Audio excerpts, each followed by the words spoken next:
விதமாகவே அழகாகவே இந்த பெண்கள் எல்லாம் அந்த பொய்கையிலே குதைத்து நீராடி அவளையே மாயாசுரை கண்ணனிடத்திலே கேட்கின்றார்கள்.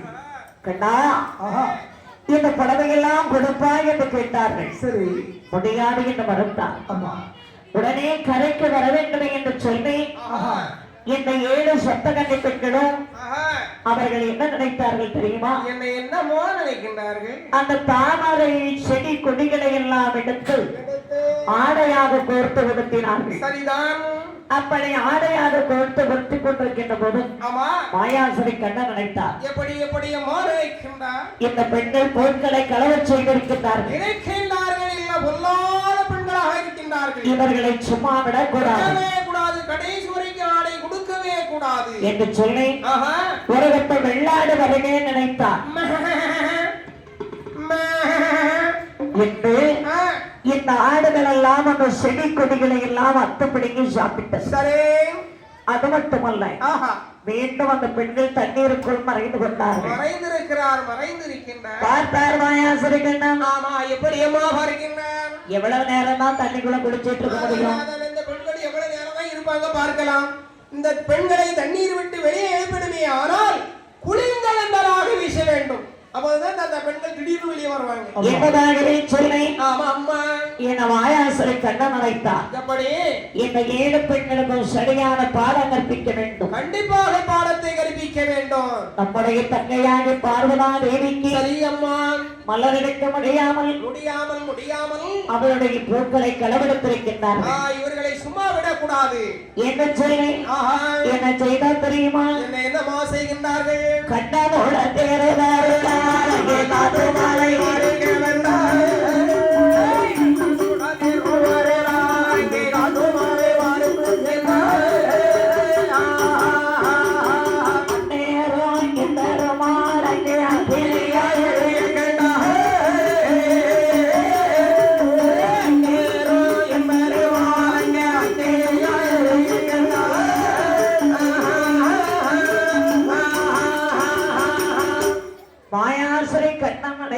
எப்படியம்மா இந்த பெண்கள் குளர்ல நடுங்க வைக்கணும்.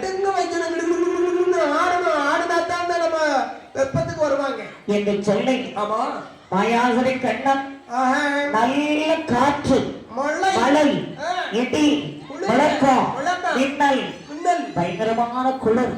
பயங்கரமான குளிர் தாங்க முடியாம 7 பெண்களும் கிடுகிடுன்னு நடுங்கிட்டு இருக்காங்க. அது நேரத்திலே மாயாசுரி கண்ணன் சரி அங்கே அக்கினி சோலையாக நின்று கொண்டிருக்கிறார். அப்படி ஒரு வட்டத்திலே அக்கினி சோலையாக உட்கார்ந்து கொண்டிருக்கின்றார். ஆமா, சரி. அப்படி அக்கினி சோலையாக எரிந்து கொண்டிருக்கின்ற போது 7 பெண்களும் சரி அக்கினியை சுற்றி அழைத்தார்கள். ஆமா, ஏன்னா அக்கினி தானே எரியுது. குளிர்காயுமே நமக்கு ஒரு பல்லுக்கு மேல இந்த நடுங்குதேன்னு சொல்லி அப்படி அக்கினியை சுத்தி உட்கார்ந்துட்டாங்க. அக்கினியை சுற்றி வளைந்தார்கள் பாருங்க. ஆமா, 7 பெண்களும் சரி 7 ஆளுக்கு ஒரு ஆண் குழந்தையை பெற்று விட்டார். ஏனென்றால் அந்த நெருப்பிலே வந்து உட்கார்ந்த உடனே 7 பேரும் ஆளுக்கு ஒரு ஆம்பளை பிள்ளையை பெற்றுட்டான். அதான் கண்ணனுடைய லீலை. லீலை கண்ணனுடைய அருமையான லீலை. ஏன்னா இவர்களை சும்மா விடக்கூடாது பார்த்தீர்களா? ஏன்னா இன்னைக்கு செய்த தப்ப செய்துகிட்டே இருப்பாங்க. இவளுக்கு ஒரு தண்டனையை கொடுத்து விட்டவே, ஆனால் இவள் கண்டிப்பா குழந்தைய பத்து கூட்டு போட்ட உடனே ஆடை எடுத்து கொடுத்துட்டார். இந்த 7 பெண்களும் ஆளுக்கு ஒரு ஆண் குழந்தையை பெற்ற உடனே சரிதான் இந்த பெண்கள் பயந்து நடுங்கி போய் நிற்கிறார்கள். நடுங்குறா. ஐயோ, கண்ணனிடத்திலே வந்து கேட்டார்கள். ஆமா, போக முடியாது கண்ணா, நாங்கள் தேவநாடு போக வேண்டும். கண்டிப்பாக போக வேண்டும். இந்த 7 பிள்ளைகளையும் எப்படி நாங்கள் வளர்க்க முடியும்? அதானே இந்த 7 பிள்ளைகளையும் வளர்க்க முடியாதுன்னு நாங்களே கன்னிப்பெண்கள். கன்னிப்பெண்ணா? அப்படி என்று சொன்ன உடனே நீ கன்னிப்பெண்ணாக இருக்கும் வரை தான் கன்னிப்பெண்ணு. நீ என்னெல்லாம் தப்பு பண்ணா, எவ்வளவு ஒரு இடக்கு பண்ணுனா உன்னை நான் சும்மா விடுவேனா? கண்டா, இந்த முதல் 7 பிள்ளைகளையும் நீ தான் வளர்த்துக்கணும். கண்டிப்பா நான் தான் வளர்க்கணுமா என்று கண்ணனிடத்திலையும் ஒப்படைத்தார்கள். சரிதான். உடனே பார்த்தார், இங்க நடக்கிற கதை யாருக்குமே தெரியக்கூடாது. யாருக்கும் தெரியாது. உங்க 7 பேருக்கும் என்னோட 8 பேருக்கு தெரிஞ்ச போல இருக்கணும். என்ன மாயாசுரை கண்ணம் 7 குழந்தைகளை ஒப்படைத்த பொழுது அவர் நினைக்கிறார். எப்படி அம்மா நினைக்கிறார்? ஒரு பிள்ளைய வளர்க்கன்னா ஒரு பெண்ணாலதான் முடியும். ஒரு பெண்ணால மட்டும்தான் முடியும். அவன் அந்த பிள்ளைக்கு என்ன கொடுக்கணும், எப்போது என்ன செய்யணும், என்ன கொடுக்கணும், அந்த பெண்ணுக்கு மட்டும்தான் தெரியும். ஆமா, சரி. அப்படி ஆனால் குழந்தையை நமது தங்கை பத்திரகாளியை பண்ண கொண்டு ஒப்படைக்கணும். கண்டிப்பாக பத்திரகாளியை மட்டும் ஒப்படைக்கணும். ஆமா, ஏன்னா நம்மளும் வளர்த்துட முடியாது. 7 பிள்ளைலாம். ஆமா, நம்ம இந்த 7 பிள்ளைகளை நம்மளால வளர்க்க முடியுமா? முடியாது. ஒரு பிள்ளைன்னா ஐஸ் வாங்கி கொடுத்து வளர்த்துடலாம். ஆமா, ஐஸ் வாங்கி கொடுத்து மட்டும் வளர்த்துருவா. ஐஸ் வாங்கி அந்த பிள்ளை ஐஸ் தின்னு வளர்ந்துருமோ? அப்படிதான் நான் நினைக்கிறேன். அப்படி நினைக்கிறியோ? ஆமா, சரி, இப்பதான் தெரியுது. ஆகையினால 7 பெண்களையும் பத்திரகாளியம் இடத்திலே கொண்டு வர வேண்டும் என்று சொல்லி மாயாசுரை கண்ணன் அங்கே மூங்கில் கப்புகளை எல்லாம் ஒடித்து ஒரு கூடையாக எடுத்தார். அதில் இடை தலைகளை எல்லாம் பரப்பினார். அதில் 7 குழந்தைகளையும் தூக்கி வைத்தார். சரிதான். அப்படி தூக்கி வைத்துக் கொண்டு மாயாசுரை கண்ணன் தங்கை பத்திரகாளி இடத்துல கொண்டு ஒப்படைச்சிடணும். கண்டிப்பா ஒப்படைச்சிடணும் என்று சொல்லி அந்த இடத்தை கிடந்து அந்த கிடந்து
கூடையில வைத்து சுமந்து கொண்டு மாயாசுரை கண்ணன் வருகின்றார். கேட்டுட்டு கடையில அவர் உடனே தந்துருக்காரா?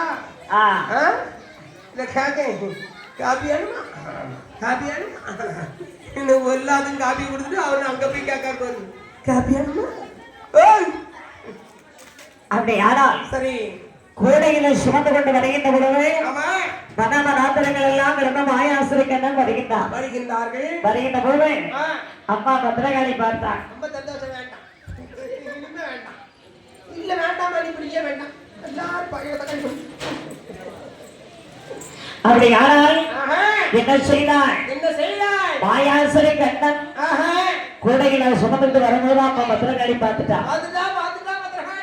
அதுல வந்தது யாரு? நம்ம அண்ணன் மாதிரியே இருக்கு. அவர் முடிய அப்படிதான் அவர் சந்தனை யாரும் பார்க்காருன்னு நினைக்கிறேன்.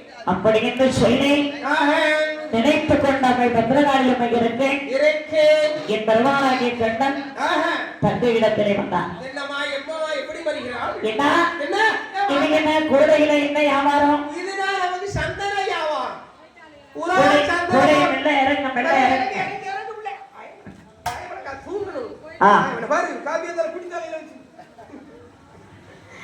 உடனே பார்த்தார்கள். என்ன செய்தார்கள்? இந்த 7 பிள்ளைகளையும் கொண்டு இறக்கினார். அப்படி இறக்கிய உடனே என்ன செய்தார்? இந்த 7 பிள்ளைகள் யாருடைய பிள்ளைகள்? இந்த 7 பிள்ளைகளும் 7 சப்தம் கண்டிமார்கள் பெற்றெடுத்த பிள்ளை. தங்கை ஏன்னா நான் சொன்னேன் பாத்தியா, அதனால நான் அழகாக புளிந்த கண்டாலாக வீசினேன். புளிந்த கண்டாலாக வீசும் போது பிள்ளைகள் பூரா வெளியில வந்து இப்பதாத்துல உட்காந்துட்டாங்க. 7 பேருக்கு 7 பிள்ளைகளை கொடுத்து விட்டேன். இந்த 7